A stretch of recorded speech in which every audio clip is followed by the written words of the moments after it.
dia mais difícil que nós já vimos na nossa história do município de Campo Redondo.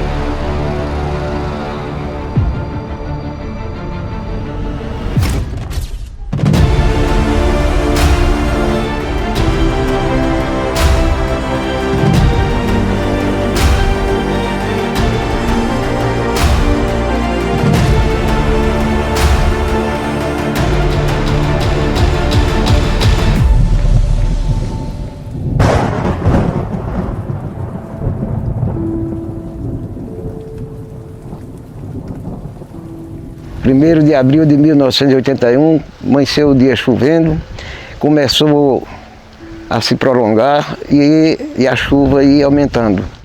Tudo começou assim, né? Dia 1º de abril, apesar de... Em outros tempos era como feriado, né?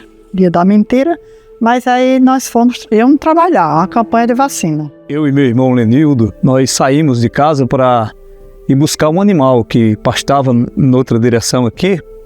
E quando nós voltamos, era próximo de 5 da tarde e começou a chover. E uma chuva muito forte, a gente não conseguia assim enxergar assim, poucos metros dentro de nós, com bastante chuva. Eu era estudante da escola Dr. José Borges de Oliveira, estudava o ensino fundamental, a 7ª série. Já o inverno tinha iniciado no dia 12 de março de 81. E chovia torrencialmente todos os dias. Logo nas primeiras chuvas, o açude Mãe d'Água sangrou. Foi uma tarde, né, que começou uma chuva, e essa chuva era muito forte, muito grossa, né? E naquela época o nosso divertimento era tomar banho na chuva, não é isso? Terminou o horário, o expediente, e eu fiquei lá arrumando, porque ia começar um curso de adulto à noite. Então eu fiquei arrumando, à noite comecei esse curso. No dia 1º de abril, era um dia de quarta-feira, um dia conhecido no folclore como o dia da mentira. E quando eu estava estudando, aí a diretora, Dona Odiva, ela foi na sala de aula porque a chuva estava muito forte. Valquíris desceu aqui na rua, foi lá no bar de Severino Catinga, Severino Catinga. Seu Manuel da Ematé estava lá, bebendo, chovendo muito. Bal de Odilon. Bal foi no açude, chegou e disse, lá no bar, que o açude não ia aguentar. Aí seu Manuel disse, rapaz, isso é conversa de 1º de abril. Ele disse, não. Valquíris estava lá e desceu. Aí chegou assim, o açude vai embora. Disse, não. Mas Bal chegou dizendo que o açude não vai aguentar, não. Tá de ponta a ponta.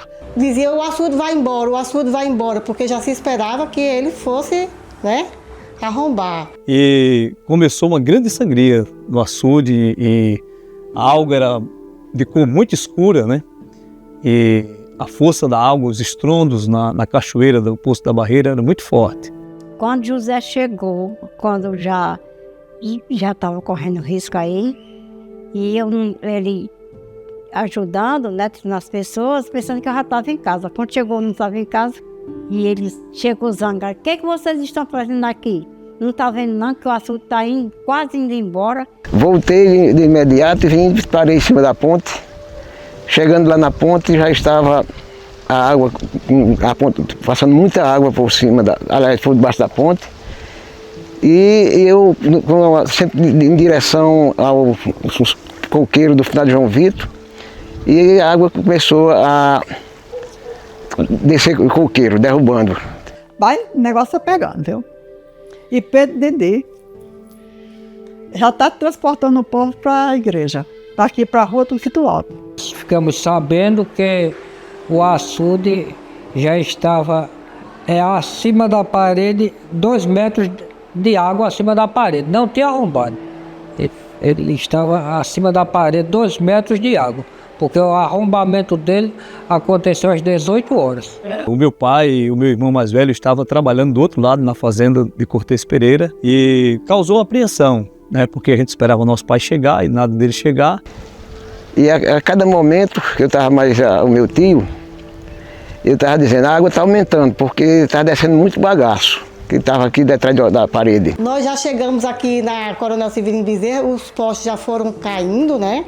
A gente já viu os fios, mesmo assim a gente permaneceu na chuva, fomos para a ponte. Chegamos lá na ponte, era muita água, a água já estava assim lavando a ponte e as pessoas lá tudo olhando, não veio assim na nossa mente o perigo, né, que estava ali próximo a acontecer. Às 5h30 eu saí de lá, mas já saí passando com água na cintura da minha cintura e eu tirei para casa. E quando eu cheguei em casa já tinha faltado energia. Aquela chuva, aí o estrondo apagou. A explosão foi muito forte e aí foi quando faltou energia. A minha irmã escutou o som de uma pancada muito forte, um estrondo muito forte, e depois nós escutamos o segundo estrondo, né? E aí a gente se preocupado com o que teria acontecido com as pessoas lá em Campo Redondo, lá na cidade, né? E a gente não foi até lá, a cidade. Ficamos aqui aguardando o novo dia chegar para a gente ver como teria sido os estragos total. E a água já está muita água na ponte. Aí lembro quando o José também chegou aqui, as meninas não estavam, que foi, e as meninas estavam lá na ponte, né? Olhando. Que ele ficou zangado com as meninas também, que era Socorro, Olívia, Seição, e outras amigas aí de compadre Anísio também, né? Aí ele trouxe todo mundo, né? Fica em casa que é um perigo, tá correndo risco aqui a cidade. E eu lembro que papai chegou, muito preocupado, nos puxou pelos cabelos. E saiu puxando eu e a Olívia, colocou na caminhoneta, né? Nós chegamos aqui, foi que a mamãe já tinha chegado da escola, já estava faltando energia na cidade, era aquela escuridão tremenda mesmo. E fomos nos abrigar lá na casa do seu Zé Orestes, perto da igreja, né? Aí o doutor Genido me chamou. Aí eu vi, disse, olha, o que tinha de acontecer já aconteceu. O açude arrombou. Eu vou lá para o centro de saúde. Qualquer coisa, eu estou lá no centro de saúde. Podem avisar quem procurar. E a igreja já está completa e quem tiver casa ali, quem morar na Rua do Vapor, já estão tudo saindo. Eu cheguei em casa, aí houve o estrondo, que já tinha faltado energia. Foi quando o trapear desceu, que escorou na varanda da ponte. Aí estourou as bases. Aí tirou a ponte de cima da base, aí a água saiu levando e encostou no canto ao lado. Aí a gente escutava a gritaria das pessoas. E podemos dizer que foi assim uma noite não muito agradável, né? Porque a gente estava preocupado, a comunicação entre as pessoas era muito fraca e naquele tempo não tínhamos nenhuma meio de comunicação forte, senão o rádio. Foi uma noite assim muito de pavor, porque não tinha iluminação e a gente não sabia assim o que teria realmente acontecido, né, com a rua Coronel Severino Bezerra. Assim, um desespero que à noite ninguém foi ver, né? Mas os curiosos vão sempre, né? Disse, tá sequinho o assunto. Acabou tudo mesmo. E isso foi um dia assim desastroso. Não o dia só chovendo, à noite. À noite ninguém dormia. Mas era muito, muito escuro, né? Mas muito triste, uma noite de tristeza. Então ele tirou daqui também quando a água, né?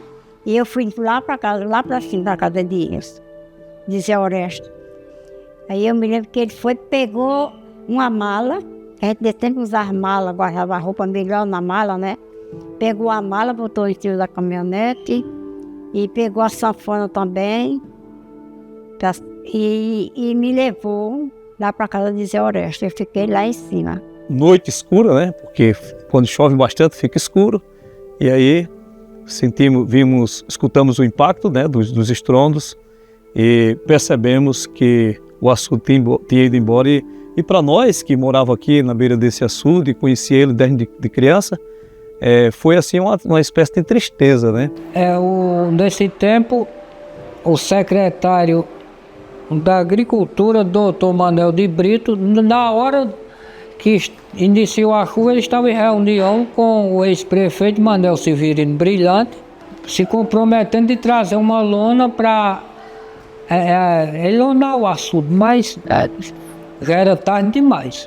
O que ele disse foi que estava com o secretário do governador Lavoisier Maia e ele disse que ia trazer uma lona para. Só que ele disse que quando a lona chegasse, só se fosse para quando fizesse outra parede, porque essa que tinha, ela já tinha ido embora. Justamente só deu tempo de sair daqui do açude, aí a parede estourou.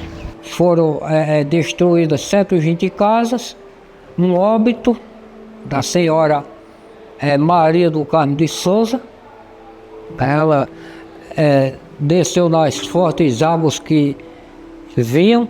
Foi encontrada no outro dia pelos familiares de um senhor conhecido por binômio, o nome dele era Hermes, era o governo de seu Anísio Dantas. Pelos jornais da época, a gente soube que o rio, aqui em Campo Redondo, ele passou com uma largura de 1 quilômetro de largura e da ponte para cima. A água deve ter passado aproximadamente uns 3 ou 4 metros acima da ponte. O pluviômetro marcou 290 milímetros em 4 horas que choveu, iniciando das 4 horas da tarde e encerrando às 8 horas da noite em ponto. No outro dia foi até um tipo de feriado na cidade, porque não tinha condição de ter nada. Como eu já falei, até a data presente não houve outra, porque essa foi a maior e esperando em Deus que fique nessa mesmo, porque a situação não foi tão fácil.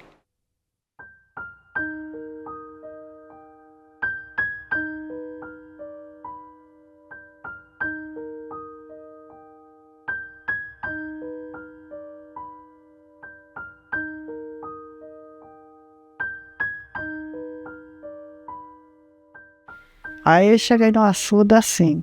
Eu não sei se eu chorava ou se eu ria. Porque a gente chegou até a parede do açude, né? Não tinha mais água. E só aquele corregozinho. Eu digo, meu Deus, como é que pode tanta água ontem? E hoje Campo Redondo está nessa situação. No dia seguinte, mais ou menos, eu não lembro o horário, mas ainda pela manhã, cedo, o helicóptero do governador Lavoisier Maia, ele baixou na parede do açude, né?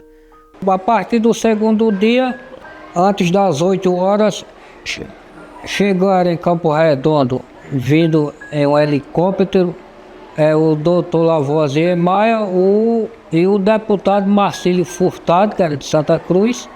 Vieram de helicóptero, chama muita atenção das pessoas, né? Que vieram de helicóptero, a gente correu para olhar. Para ver os estragos e também visitar a família, a principal família que foi mais afetada, que foi a família do seu Cícero Rodrigues e Manuel Rodrigues, que morava lá onde a água avançou mais. Fomos ao açude, chegamos lá no açude, estava só lama, aquele mar de água tinha desaparecido, era só lama, ficou assim na minha memória. Aí nessa mesma manhã o governador Lavoisier já foi chegando aqui na nossa cidade, tomando as providências, né? Foi todo assim, momentos de muita tristeza. Foi que veio a visita do governador, junto com o Mário Andreas, que era o ministro do Desenvolvimento. Me preparei e fui para o centro de saúde, todos os funcionários. A rua Francisco Pacheco, as casas inundadas, né? Cheias de lama, as pessoas, os carros ficaram impossibilitados de passar para o outro lado, porque a ponte tinha ido, né? Foi embora. Houve solidariedade entre as pessoas da cidade de Campo Redondo, houve solidariedade do governo do estado, que era o doutor Lavoisier Maia, ele e Vilma de Farias, mas nós sabíamos que eles estavam vindo trazer recursos para as pessoas desalojadas, que aqui em Campo Redondo ficaram 500 desalojados, né, centenas de pessoas doentes, 30 dias para retirar toda a lama, fazer toda a limpeza da cidade. Aí começou a chegar médicos para ajudar, assistente social, psicólogas, tudo. A 5ª Regional de Saúde não deixou que passasse nada assim, sem uma assistência. Os funcionários tudo lá enganjados no trabalho e não faltava assim, as coisas que fosse preciso, tínhamos tudo. Foi preciso arrumar salas para outros médicos, porque médicos vieram muitos. Vinha um de um plantão, saía, até Dona Bezerra veio, médico para cá. E foi uma assistência assim, da Secretaria de Saúde, foi uma prefeitura, deu uma assistência muito boa. O governo do estado e também o governo federal naquela época agiram com muita rapidez. No dia seguinte, né, começou a chegar grandes maquinários, né, era até assustador, né, os montes cleptos, né, que era uma espécie de máquina que escavava e carregava areia, e logo começou a se instalar aquela empresa, eu acho que era a EIT, de construção civil, e começou a reformar o açude Mãe d'Água, que durou um período mais ou menos de uns 4 meses de construção. E trabalhamos 30 dias, assim, sem contar horário, sem assim, vem fulano, vem ciclano, outra vai, não. Era todo mundo, porque precisava de todas. Foi uma ocasião que, graças a Deus, todo mundo deram as mãos. Todo mundo deram as mãos, até voluntários. As pessoas, a princípio, ficaram nas casas dos familiares mais próximos. Aí a escola Dr. José Borges de Oliveira abrigou ali várias famílias. Aí estiveram aqui, e aí foi quando eles trouxeram as lonas, né, que fazia a casinha, para abrigar as pessoas que estavam desabrigadas, né. Em menos de um mês conseguiram construir 120 barracos. O exército veio construir 120 barracos ali de frente ao hospital e próximo onde era o antigo Banco do Brasil. E começou a haver mudanças, né, no meio ambiente, né? O sangrador, que era bem curto, passou a ser essa largura que é hoje, né? E foram todos 3 inaugurados tudo num só dia. A ponte, o açude, Mãe d'Água e um conjunto Lauro Maia. E foi construído também essa que a gente chama alvenaria, né? Sangradouro de alvenaria, que era uma proteção também para que no caso de um dia tivesse risco, ele ser tirado para que a água passasse com mais velocidade. Passou 120 dias para ser reconstruído o açude Mãe d'Água, a ponte no rio Trairi e 120 casas no conjunto Lauro Maia. Ficamos aí sem água, né? A cidade ficou sem água e as pessoas também que dependiam desse açude ficaram assim por um ano sem ter água nas suas torneiras. Eu creio que lá na cidade era abastecido do outro açude, né?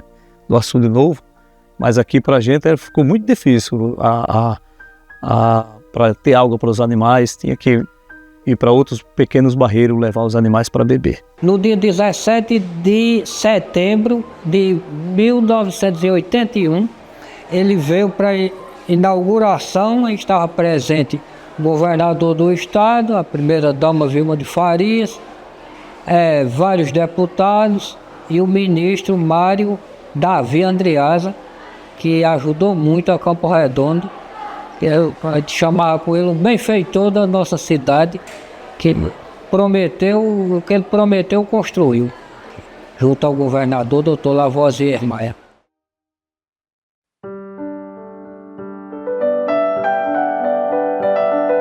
Assim, me marcou bastante a história de Dona Fátima, né? Como uma pessoa que estava ali, fazendo o seu trabalho, né? Seguiu o seu protocolo de trabalho, estava ali cumprindo a sua função, mas que foi além disso, né? Teve a preocupação, né, de buscar salvar vidas, de evitar que as pessoas sofressem assim, de uma forma mais imediata, com a enchente. Então, a preocupação dela de avisar, de mover todos os meios que ela pôde para salvar as pessoas, eu acho que é a história mais marcante, né? A pessoa mais marcante sempre que a gente pensa sobre a enchente de 81. Fátima, ela é uma heroína, ela é uma pessoa que, na época, no dia, na hora, ela não lembrou que era 1º de abril. Ela lembrou da realidade, ela pensou na realidade do desastre. Porque em Santa Cruz o desastre foi bem maior do que aqui. O que é que aconteceu naquela tarde? De 1º de abril de 1981, o açude daqui arrombado foi-se embora. Muita chuva. Muita chuva, muita goteira, Muita chuva e começou a anoitecer, muita chuva. muita chuva e o açude foi-se embora. O açude foi embora. Mas antes do açude ir embora, chegou alguém lá na tela dizendo alguma coisa? Chegou dizendo que o açude daqui estava em perigo. Muito bem. Lá em Santa Cruz, Mas você ligou primeiro, não foi pro prefeito, não? ele é prefeito, depois pro padre. E o prefeito acreditou? Não, disse que era mentira, que era 1º de abril. Aí você ligou pra quem quando o prefeito não acreditou? Pro padre, Aí o padre acreditou? acreditou, disse que não tá brincando, não acreditou não, padre. Teve 2 pessoas que acreditou em Fátima. Foi Monsenhor Raimundo e o ex-prefeito Luiz Wilson de Souza, porque o senhor Luiz era daqui de Campo Redondo e Monsenhor Raimundo também viajar muito para Campo Redondo. Ele conhecia Fátima e sabia que jamais ela ia inventar uma mentira dessa por ser um dia folclórico. Nessa tragédia, graças à ação de Dona Fátima aqui em Campo Redondo, de Monsenhor Raimundo lá em Santa Cruz, as pessoas tiveram tempo de sair de suas casas e pegar aquilo que consideravam essencial, aquilo que podiam. Todo ano era homenageada e bem merecido. Fizeram uma estátua dela lá. Ela merece mais do que isso. Ela merece mais. Era para ser uma aqui e outra lá em Santa Cruz. Era para ser, viu? Porque eu tô lá no meu canto sentada. E não ia acreditar que realmente aquilo ia ser, no 1º de abril ia acontecer. A nossa homenagem a Maria de Fátima da Silva pelo relevante serviço prestado ao povo de Santa Cruz e Campo Redondo, num trágico episódio de suas vidas, em 1º de abril de 1981. Telem, Telecomunicação do Rio Grande do Norte. Natal, 8 de 5 de 81.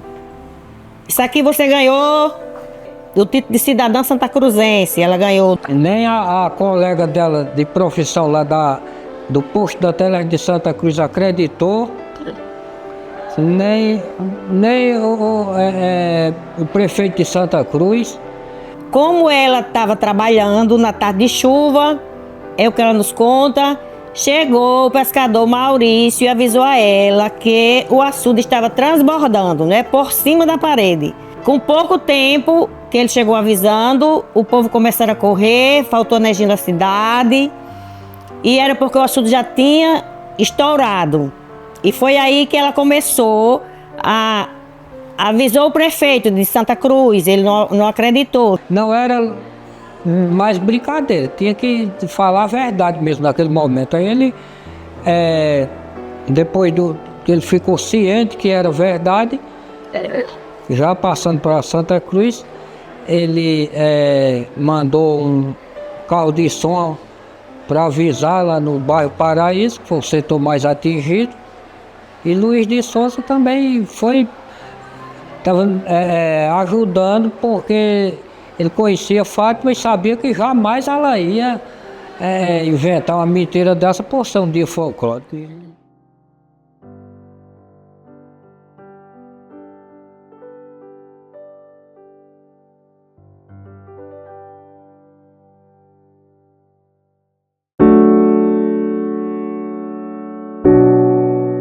Quando a gente pensa na enchente, a gente só pensa na ideia da tragédia, do desastre, né? A gente pensa, a casa foi destruída, as famílias tiveram que correr de suas casas, perderam seus móveis, perderam suas roupas, perderam o básico, né? O mínimo que a gente precisa para viver. Mas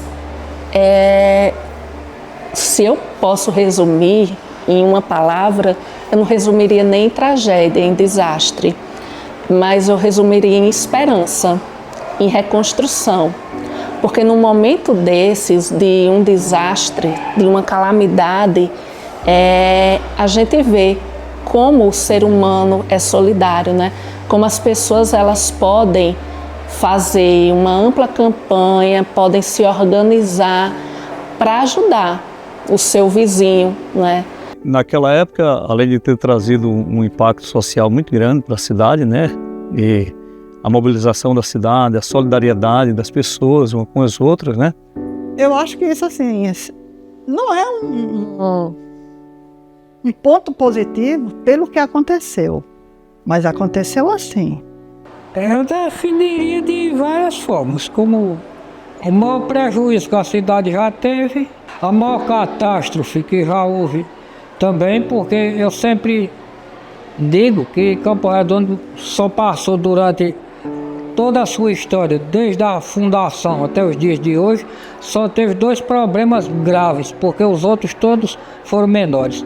Foi a intentona comunista de 1935, que pelo que eu soube ficou uma pessoa só em Campo Redondo, e a segunda foi a inundação de 1º de abril de 81, que devido à grande destruição, porque as pessoas perderam tudo, além de casa, o prejuízo foi grande porque eles perderam também roupa, alimentos. Quando aconteceu, fazia muitos anos dele construído, que por sinal meu pai trabalhou na construção daquele açude. Nos anos 50, 51, meu pai trabalhou lá. Quer dizer, até 81. Sem nunca uma manutenção, sem, né? Ninguém não, as prefeituras, o governo, ninguém se preocupava. Quando a gente senta e conversa, olha cara a cara para as pessoas, né? E compreende numa conversa assim, de uma entrevista, mas uma conversa mais amigável que a gente vê, né? Como foi que a vida daquela pessoa acabou sendo afetada, né? A correria para sair de casa, para fugir, né, da enchente iminente, pegar os filhos, sair só com a roupa do corpo, a preocupação de uma senhora que eu entrevistei de pegar pelo menos a farda dos filhos, né, para conseguir mandá-los para a escola nos dias seguintes. Aí a gente tem uma compreensão maior, né, de como foi, como a vida das pessoas foram afetadas, né. Essa é uma noite de tristeza, de ansiedade para mim ver amanhã como vai ser, o amanhã como vai ser, e todos os dias é isso, e amanhã. Mas graças a Deus, o amanhã sempre Jesus nos mostrava que estava dando certo, ia dando certo, principalmente atendimento médico. Eu pedi sempre a Deus que não haja uma tragédia daquela, porque hoje tem muitas mais pessoas morando na região periférica do Rio do que naquela época. Naquela época tinha menos pessoas morando, né? Aquela região do Birassal, lá onde tem muitas casas, não tinha aquelas casas, era um campo de futebol ali, né? Eu cansei muito ali, até brinquei bola ali. Eu sou na área de lamento, de guerra, de tristeza para toda a população de Campo Redondo. Até a época presente foi o tempo mais difícil, o dia mais difícil que nós já vimos na nossa história do município de Campo Redondo. E de lá para cá, podemos dizer que Campo Redondo nunca foi a mesma. Sempre que está chovendo, todo mundo fica morrendo de medo do açude ir embora. Então, as duas faces da tragédia, tanto a seca quanto a enchente, são vistas como algo da natureza, não é? Como algo mandado por Deus. Mas, muitas vezes, as pessoas esquecem de observar como a ocupação humana, né, também faz com que essas tragédias tomem uma proporção maior.